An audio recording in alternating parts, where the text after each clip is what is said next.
Gusto mo ba na buong magdamag, na hindi mapapakali at hindi makakatulog ang mahal mo sa kakaisip sa iyo, lalong-lalo na kung nagkamalabuan na kayong dalawa at minsan na lang kayong nag-uusap at minsan na lang siyang nagpaparamdam sa iyo?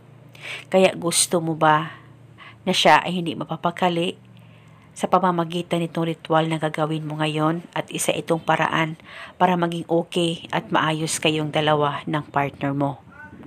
Ang gagawin mo lamang ay kumuha ka ng isang buo ng dahon ng laurel at isulat sa dahon ng laurel ang kanyang tunay na pangalan at apelyido ng isang beses. At kumuha ka ng plastic o ziplock at isilid mo ito isang dahon ng laurel at kumuha ka rin ng isang botel na bawang. Pwedeng balatan at pwedeng hindi, depende po sa inyo. At pagkatapos, maglagay ka rin ng kaunti lamang po na asin at saka isarado nyo na po itong plastic. At bago ka matulog, ay ilagay ito sa ilalim ng unan mo o di kaya sa loob ng punda ng unan mo. At uunanan mo ito gabi-gabi sa tuwing ikaw ay matutulog. At wala na po kayong kailangan pang banggitin o ibulong na spell, basta gawin itong ritual na tama ang pagkagawa mo. At paniguradong siya ay hindi mapakali at hindi makakatulog sa kakaisip sa iyo buong magdamag. At uunanan mo itong ritual hanggang kailan mo gusto.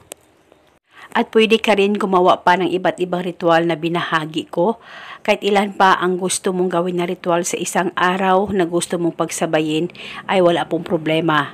Isa itong gabay at pamamaraan para makatulong para mas lalong mapatibay at mapabuti ang relasyon ninyong dalawa ng partner mo, basta magtiwala ka lang sa mga ganitong pamamaraan. At eto muna sa ngayon, sakaling kayo ay may katanungan, mag-comment lang po kayo sa baba. Maraming salamat po sa panonood. May God bless us all.